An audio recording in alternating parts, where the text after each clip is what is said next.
আসসালামু আলাইকুম আমার ফেসবুক বন্ধু বান্ধবেরা ভাই বোনেরা আপনারা সকলে মিলে কেমন আছেন? কত বছর ধরে আন্নাগুলোকে কোনো দেখা সাক্ষাৎ নাই বন্ধুগণ। আনারা কইবেন কত বছর, আসলে কত বছরের মতনই আমার কাছে লাগছে। একটা সপ্তাহ নেট আসছিল না, মনে হইতেছে কত বছর ধরে নেট নাই, বন্ধু বান্ধবগুলোকে কোনো দেখা সাক্ষাৎ নাই।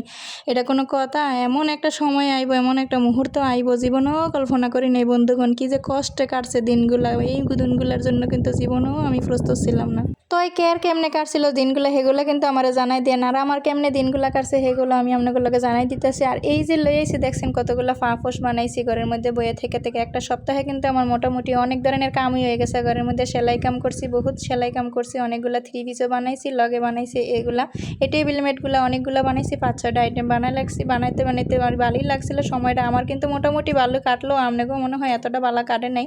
অবশ্য যারা আমার মতন এমন একটা সাইড কাম ধরছিলেন হ্যাগো মনে হয় খুব ভালোভাবে সময়টা কেটে গেছিলো কথা। যাই হোক, তারপরেও কিন্তু মনে পড়ছে একটু পরপর মোবাইলটার কথা। তবে একটা হিসাবে কিন্তু ভালোই হয়েছে, আমার মোবাইলটা কিন্তু ভালোভাবে একটা রেস্ট পাইছে। এই মোবাইলটা কিন্তু কোনো সময় এতটুকু রেস্ট পায় না যে পরিমাণে রেস্ট পাইছে। আমার এই এক সপ্তাহের মধ্যে মোবাইলটা মনে হয় একবার চার্জে দিছিলাম।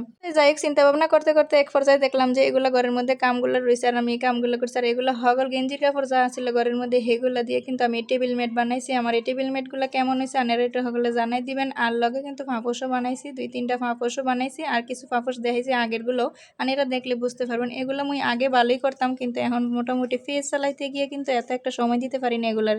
এইদিকে অনেকগুলাই কিন্তু কাপড় চোপড় জমছিল, ভাবছিলাম সেলাই কাম করমু করতে করতে আর করতে মন চায় না। আসলে পেজের দিকে সময় দিতে গেলে কিন্তু আর এই সেলাই কামের দিকে সময় দিতে মনে চায় না। তাই এর লিগে যখন নেটটা আসছিল না, এই সুযোগে কিন্তু আমি এই সদ্ব্যবহারটা করছিলাম। মোটামুটি কয়েকটা থ্রি পিসও বানাইছি, আর এদিকে ফাঁপোসগুলোও বানাইছি, আর লগে বানাইছি কিছু টেবিল ম্যাট। তবে যেই কামটাই করছি না কেন, মোবাইলটারে কিন্তু খুবই মিস করছি। মোবাইলটা বলতে মানে আমার পেজটারে খুবই মিস করছি, লগে মিস করছি আমার ফেসবুকের বন্ধু বান্ধবকে। কি যে মিস করছি বন্ধুগণ। এমন একটা সময় আইব, আমার কাছে কিন্তু একটা স্বপ্নের মতো ছিল যে কেমনে সময়গুলো কাটছিল। আসলে এক একটা সময় যে কেমন একটা অপেক্ষা ছিল, কঠিন একটা অপেক্ষা ছিল। আসলে অপেক্ষাটা কিন্তু খুবই একটা কষ্টের জিনিস, এটাও সকলে জানেন। কারণ অপেক্ষা করা কিন্তু একবারে ইটের বোঝার মতন একটা অবস্থা। ইটের বোঝা যেমন কষ্ট লাগে বয়ে থাকে লইতে, এরমই একটা কষ্ট লাগছে কিন্তু এই যে অপেক্ষাটা করতে করতে। তাই যাই হোক, আমার তো দিনগুলো এমনি কাটছে, আর আপনাগুলো যেমন কমেন্ট বক্সে একটু জানাই দেন কেমনে কেমনে কাটছিল। আর আমার এই টেবিল মেটগুলো কিন্তু মোটামুটি সকলেই দেখাইলাম আমার কাছে কিন্তু বেশি ভালো লাগছে। যে প্রথম যেই জিনিসটা দেখাইলাম হেডা দিয়ে কিন্তু আমার মোটামুটি ইউটিউবে অনেকটা ভাইরালও হয়েছিল ভিডিও।